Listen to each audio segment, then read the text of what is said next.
Dito na naman tayo sa another episode ng ating vlogs. Badong Aratiles po.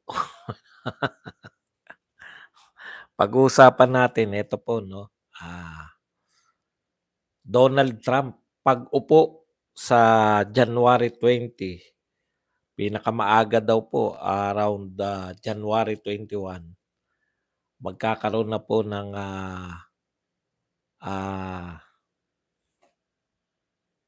US sanction itong ICC sa pamamagitan ng executive order, no? Yari po, parurusahan po ni Donald Trump itong ICC. Kung bakit po yan, pag-uusapan natin yan. Ito pong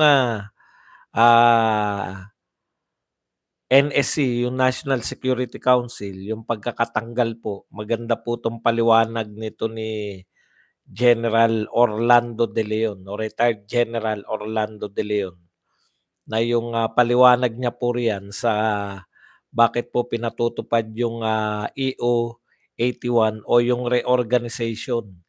Yung pagtatanggal po kay BP Sara bilang miyembro ng NSC o National Security Council, may kinalaman po yan dito po sa impeachment.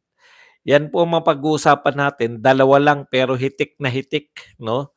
Matindi po yan.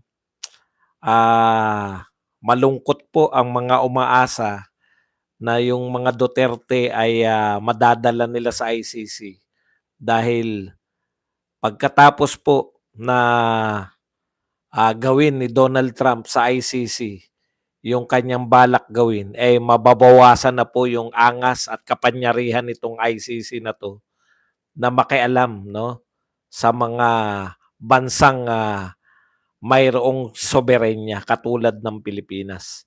Bigo na naman po, no, yung mga ang tanging pag-asa lang po para maparusahan si Pangulong Duterte ay sa pamamagitan nitong ICC kasi wala naman po silang malinaw, no? Panay hearsay lang po itong kanilang at propaganda lamang yung ikinakaso nila kay Pangulong Duterte sa Pilipinas. Hanggang press lang po, hanggang media lang po.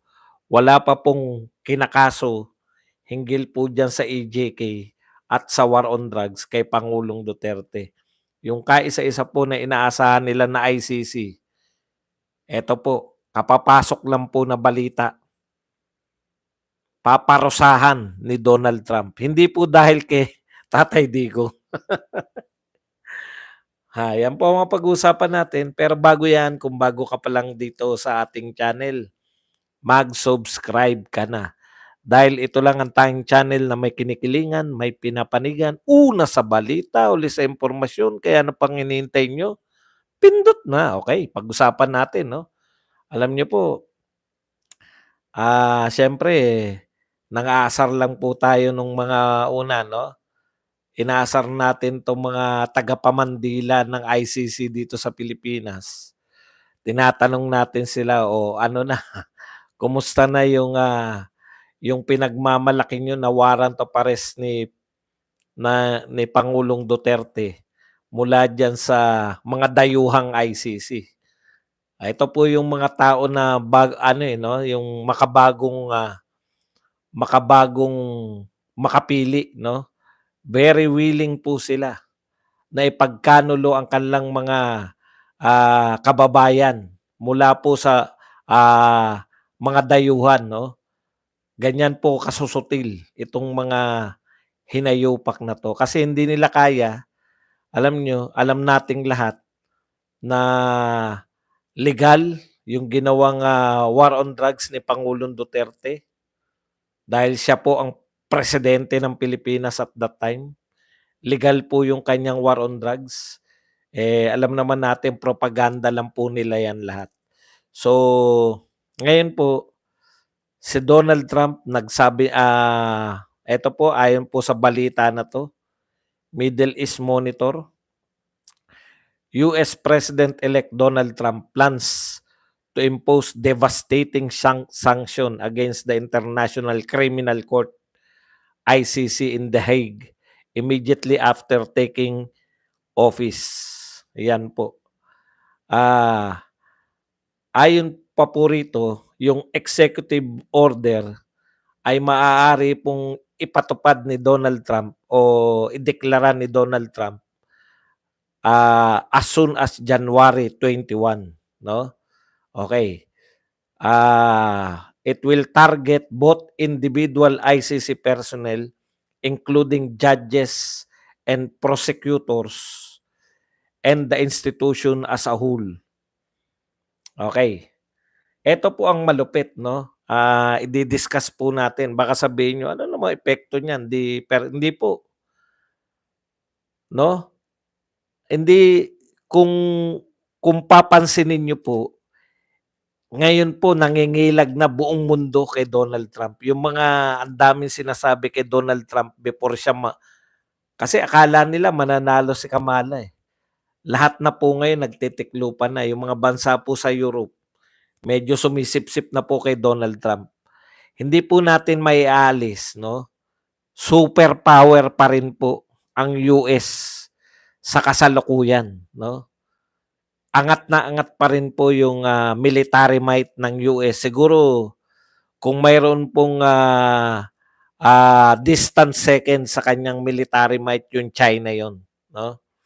Kaya po itong mga European countries, nagtitiklupan na po ngayon. Ngayon, eto po, bakit po apektado sila sa gagawin ni Donald Trump, pati po yung treatment nila dito sa ICC? Eto po yun, 'no? Executive orders, hindi. The administration intends to classify the ICC. Ika-classify po nila o ituturing po ng administrasyon ni Donald Trump. Thank you very much kay Haslinda na nagbigay ng ah, similar to those used by State Department for terrorist organizations globally. Ayun, 'no? Parang similar, parang katulad ng deklarasyon na yung grupo na 'yan para kang dineklara na terrorist organization. Okay, refresh lang po kayo 'pag nangyayari 'yan. Ako rin Okay, ulitin po natin yung ano, 'no? Ulitin po natin.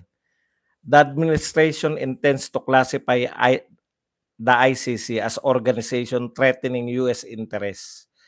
So idedeklara po ni Donald Trump na yung ICC ay organisasyon na threatening US interests.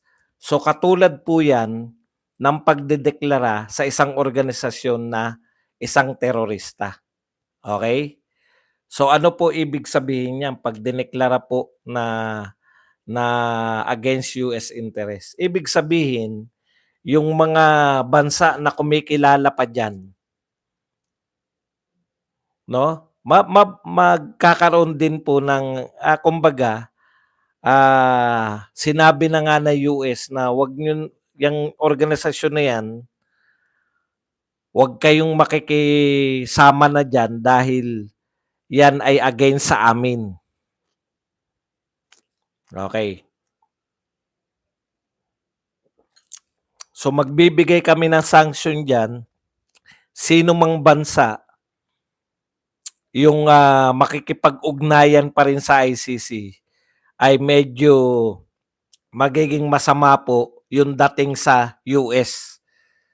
Parang nakikisama kayo sa bansa, sa isang organisasyon na nagte-threaten sa amin bilang US.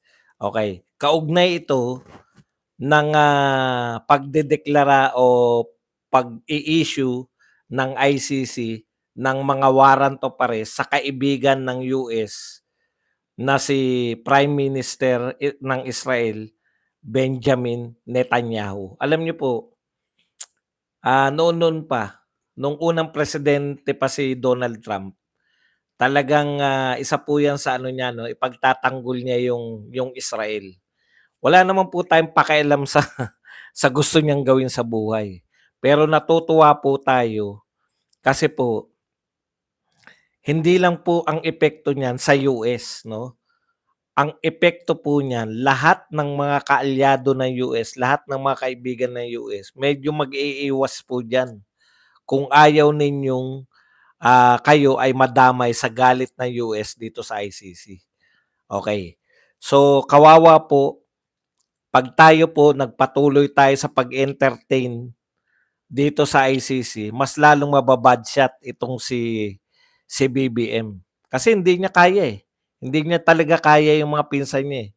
Salita-salita siya 'no, tungkol po sa, na walang jurisdiction yung ICC. Alam niya naman na walang jurisdiction dito sa'tin pero inaalaw niya yung mga, ah, investigation ng Congress para ang direksyon kasi niyan para kung hindi man, direktang makapag-imbestiga yung ICC rito, magamit yung investigasyon sa Congress ng kanilang korte, lahat ng mga ebidensya ro'n. Ang problema, hindi po papasa yung investigasyon ng Congress diyan po sa ginawa nila sa Quadcom. Hindi po uubra yan na maging ebidensya yan dahil nakita niyo naman one-sided. One-sided po yung ano, yung, pag-iimbestiga nila sa Quadcom. One-sided, pabor laban o pabor sa mga kalaban ni Tatay Digong. One-sided, pabor sa mga drug lords, etc. Okay. Kaya sunod-sunod, correct. Sunod-sunod na po 'tong karma ni BBM. Hindi na naimbitahan. Alam niyo, pumapalag po 'tong mga BBM, vlogger 'no. Wala naman pong pakialam dapat naman hindi naman daw po malaking malaking issue yung, pag-iimbita. Anong hindi malaking issue, huwag kayong peke. Kung hindi malaking issue sa kanya 'yan, siya nga ang kauna-unahan, isa sa mga naunang bumati kay Donald Trump, eh. Kung hindi malaking issue sa kanila 'yan, 'di walang problema, 'di ba? Lalong walang issue sa'min 'yan. Baka nga kahit imbitahan si Tatay Digong hindi rin naman pupunta sa US 'yan.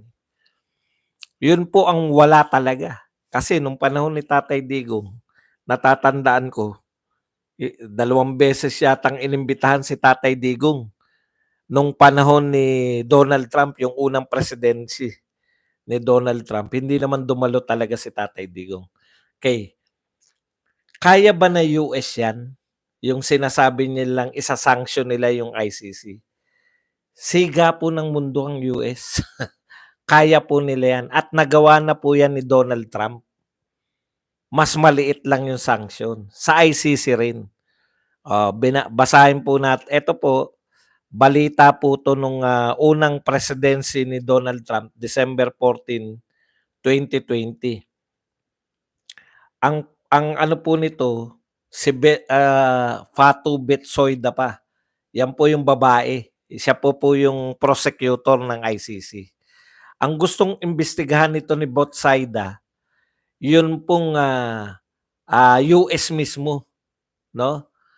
Yung yung ano ba yung imbestigahan dito? Kung hindi ako nagkakamali, ayan, ICC investigation sa mga US forces sa Afghanistan at Palestine. Ngayon, kaya nagalit si Donald Trump. Sinanction niya 2 tao lang, hindi yung buong ICC, 'no? Pinarusahan niya. Yung baka, nalilito po kayo sa meaning ng sanction. 'Pag sinabi pong sanction, dito po sa wordings na 'to, parusa. So, pinarusahan po ni Donald Trump itong si Betsaida at tsaka yung, kasama niya pa sa ICC, si Fatou Bensouda at tsaka si Paquizo Muchochoco. Okey.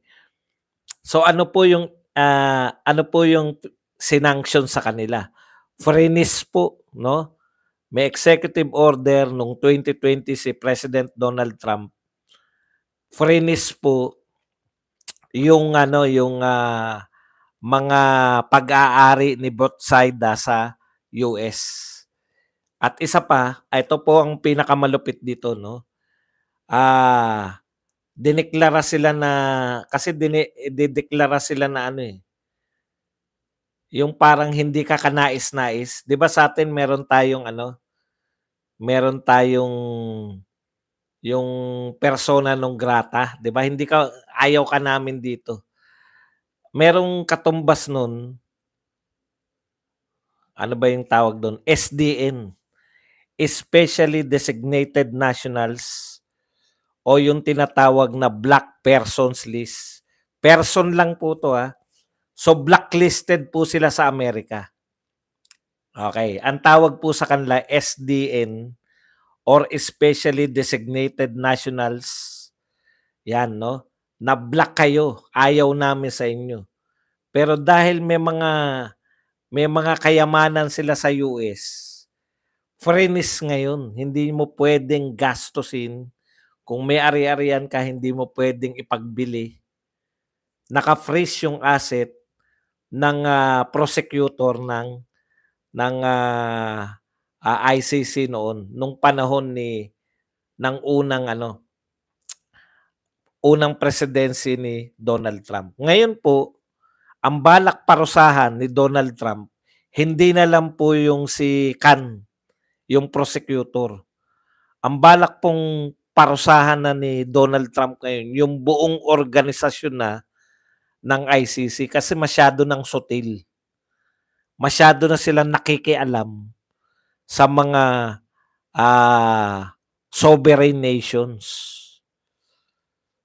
Hindi po member yung US, 'di ba? Same sa Pilipinas. Hindi nga kami member, bakit nyo kami imbestigahan? So magpe-flex lang po ng muscle 'tong si Donald Trump. At yan po. Ngayon, kung kayo ay na-declare na SDN ng US, kadalasan po ng blacklisted sa US, kahit yung property mo nasa ibang bansa, wala sa US, kadalasan po, yung mga bangko, halimbawa, ang pera mo nasa France, may bangko ka sa France, sasabihin mo, wala naman sa US, hindi ako apektado. Hindi po. International po yan. Kadalasan po kinikilala ng mga bansa, lalo na ng mga Europeans, yung mga sinasanction ng US. Kasi takot sila na sinanction ng US, tapos ikaw, makikipagtulungan ka sa kanila. Yun yung magiging problema ng ICC ngayon. O ngayon, kumusta na uli dito sa Pilipinas? Kumusta na yung mga tagapagsulong ng ICC dito? Banggain niyo si Trump.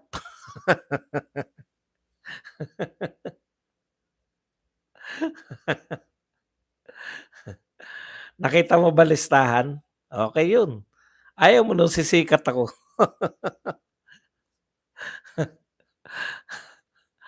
Ano po yan, badge of honor po yan, 'di ba? Badge of honor po namin yan 'pag napatawag kami. Biruin niyo hindi nga ako sikat, konti lang nakakakilala sa'kin bigla nila ako papatawag, 'di sumikat ako bigla. Okay nga yun, ang kukulit niyo naman. Okay yan nga yun dahil sisikat nga ako. Anong magagawa mo, alangan namang magtago ka, 'di hinuli ka. 'Pag ikaw pinatawag ka sa Congress, pumunta ka ro'n. 'Pag tinanong ka, sumagot ka. 'Pag hindi nagustuhan yung sagot mo, 'di kukulong ka.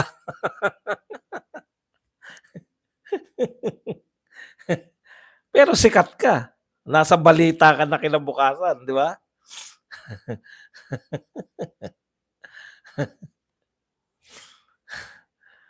Sige na, i-quote niyo na si Trillanes ngayon.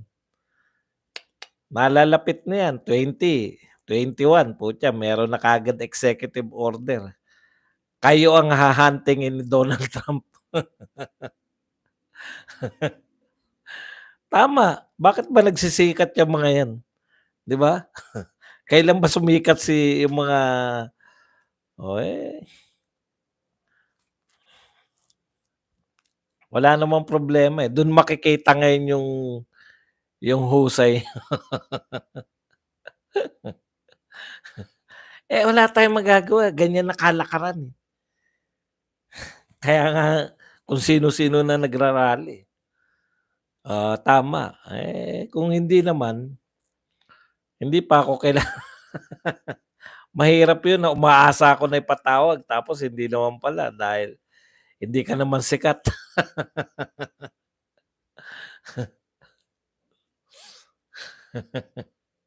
Okay, punta na po tayo rito sa reorganization ng, NSC. Alam niyo po wala po kayong ano, ewan ko kung paano nila nalaman na nariyan ako, wala po akong problema diyan.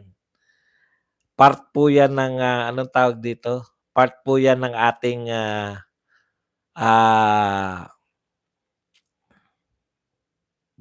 ng trabaho, risk ng ating trabaho. Okay, ito po si Orlando De Leon. Ibig sabihin kung kami na ngayon na nagre-risk, yung mga media po ay safe na, wala na talagang kuwenta yung media.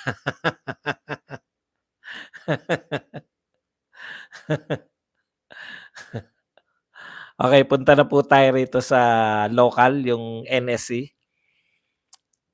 Sabi po ni, retired general, isa po 'to sa mga talsik mo lumalaway. Isa po 'to sa ano, sa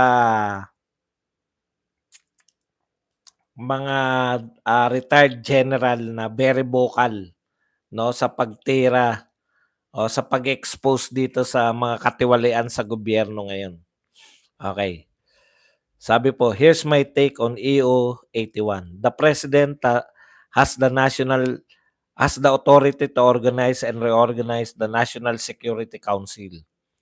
Whether his decision to reorganize and or to determine its composition is rational and will address the national security issues or not is debatable." Correct.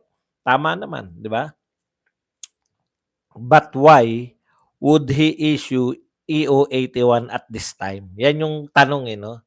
Bakit ngayon mag-i-issue ng EO 81? Kaya po mas magandang talakayin 'tong sinasabi ni Orlando De Leon kasi dating general 'to, eh. May kinalaman talaga siya sa national security. Okay. The answer lies in the impeachment of VP Sara Duterte Carpio. The palace has just laid its card for all to see that the impeachment of BPSD is full speed ahead. So wala na pong atrasan 'to, 'no? Sabi ni General De Leon, pinapakita na po ng palasyo, wala ng atrasan 'to. Gusto naming matanggal sa posisyon itong si Sara Duterte, 'yan. By hook or by crook, the Filipino people will be decapitated. Matatanggalan daw po tayong mga Pilipino ng, leader ng oposisyon, 'no?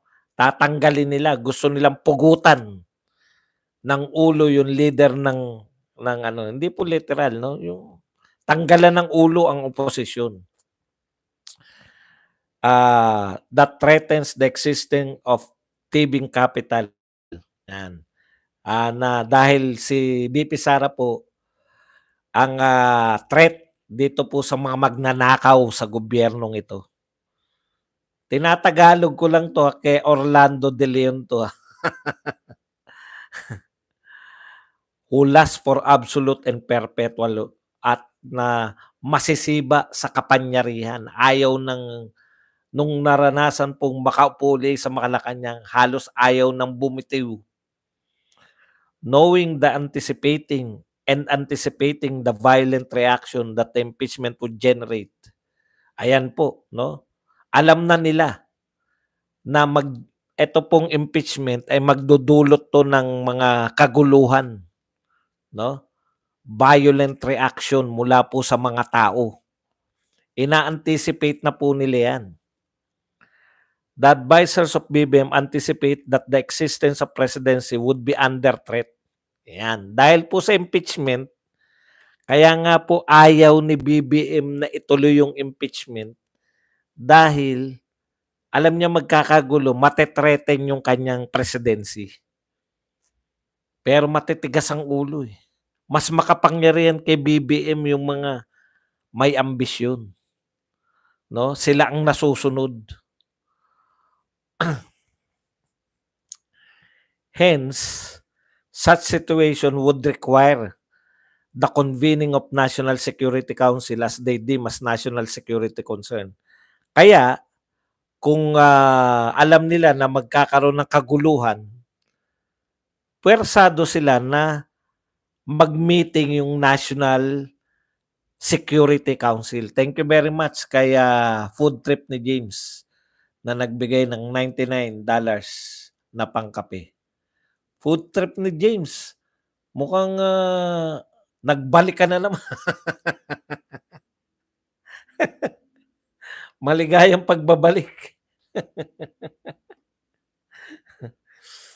Okay, now, how do you think would it look if the object of and reason for convening the National Security Council will be sitting together with his father, the former president? Napaka-awkward naman, sabi ni General De Leon, na yung dahilan kung bakit nyo kinonvene yung National Security Council, si VP Sara Duterte ay kasama na magmi-meeting kung paano nyo pipigilan yung suporta ng mga tao kay VP Sara. Di ba awkward?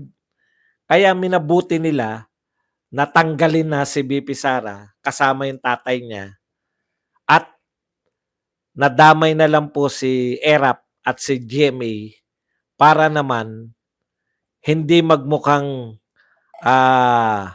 in-specify nilang tanggalin si VP Sara at saka yung tatay niyang dating presidenteng si Rodrigo Duterte. Okay. Ang konklusyon ni General De Leon, EO81 is the panic button. Nagpapanik na po ang gobyernong ito. Kaya nila ginawa yung EO21. Everyone has crossed the Rubicon. Wala na pong atrasan ng lahat. Eto na po yun. Crossroad na po ito ng history natin. Hindi na po pwedeng umatras. Todohan na, kumbaga. Final showdown between the Filipino people sa likod ng mga Duterte at yung versus President Marcos na nasa likod yung mga magna cum laude. Kaya ang huling bili ni Orlando De Leon, mukhang ito ay sinasabi niya sa mga may mga balak. Kung ano man yung balak, alam nyo na yun. Plan accordingly and execute decisively. Okay. Huling habilin niya yan sa mga malamang ito po ay mga kabaro niya, no? Plan accordingly and execute decisively. Kaya ano na po to, todohan na po to. Ito po, we are being part of history. Yan pong rally ng Iglesia ni Cristo, ano po yan, no? Talagang isa po yan sa mga sa history merong kami tinatawag na ano na matatala po yan yung January 30 na yan.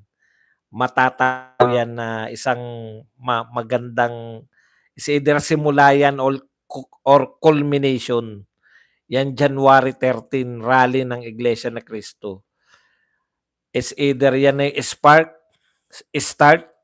or culmination ng mga galit ng mga Pilipino. Laban po dito sa government ni BBM. Todohan na po.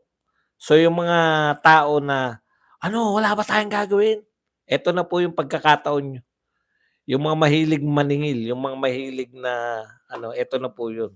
Mukhang nakahanda na 'tong grupo nila General De Leon, nagpahayag na yan. Plan accordingly, execute decisively.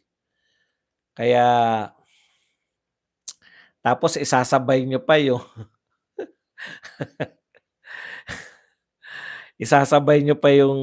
ano, yung papatawag niyo sa Congress yung mga vlogger, maha-highlight lang po kung gaanong mas magaling sa inyo yung mga vlogger. Alam niyo po ang pagkakaiba ng mga vlogger kaysa sa mga nauna niyong inimbestigahan diyan sa Quadcom, et cetera. Sila po, professional po sila sa kanilang mga trabaho, professional police officers, professional soldiers, hindi po sila sanay sa dakdakan. Yung mga nauna niyo pong naimbita, kasi kanina pa may nagsabi, "Kasama ka sa ano, sa imbitahan." Ang pagkakaiba po ng mga vlogger, sanay po kaming mabilis mag-isip, sanay kaming dumakdak, sanay kami ng yung mabilis na, "Eto na yung chance ko to shine."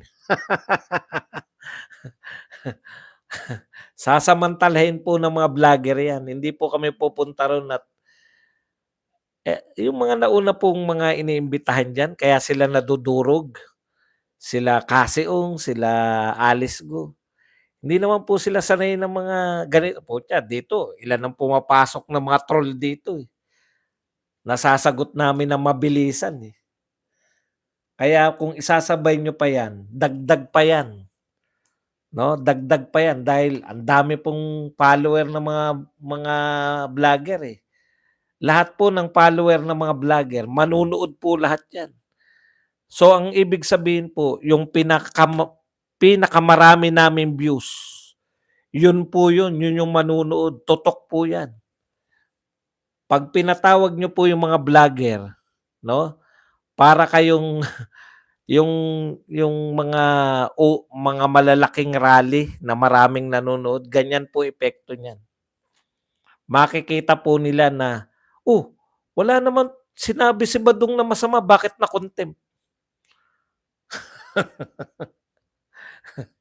May kakayahan kaming putya sa rally nga biglang biglang makakakita kami, mapapasigaw kami. Nakita namin yung GMA, 'di ba, bigla naming pinalayas. O bigla kong sinabihan yung mga reporter ng GMA, mga instant yun, eh. Ngayon 'pag may sinabi sa'min na, "Oh, contempt 'yan." Ano sa tingin niyo gagawin ng mga vlogger na naroon? May kinontempt sa'min.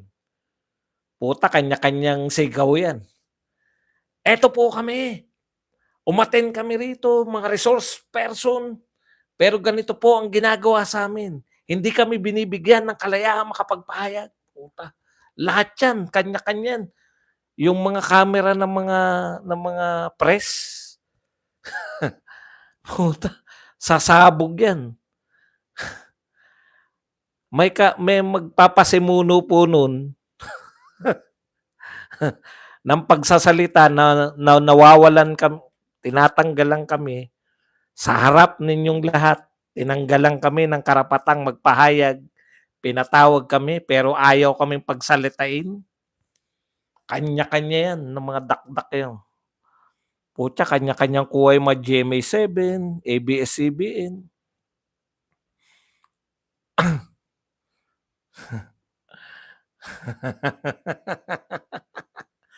Gano'n talaga 'yun. Yung mga pangyayari nasa utak, kami nga nakakagawa nga kami ng instant rally. Sabi ko, "Anong gagawin natin dito? Anong oras ba magsisimula yang ano, yung mga vigil dun, gabi pa raw." Gabi pa, hanap kayo ng ano, megaphone, mag-start na tayo ng rally. Nakakagawa nga kami ng instant rally dun pa. Puta ang daming camera nun.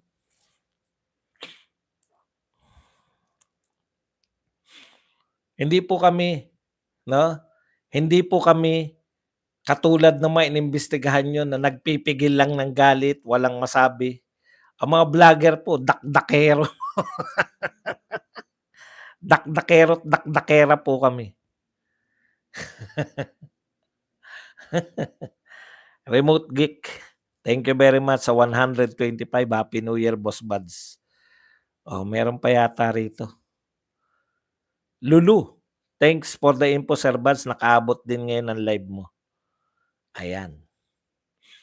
Yan lang po ang ating topic. So, ibig sabihin mga kapatid, talagang ano to, no? Yan na. Lantaran na ng baraha. Yung NSC reorganization, alam nyo na yan, no? Alam nga naman kasama nga naman si BP Sara, siya yung topic dun.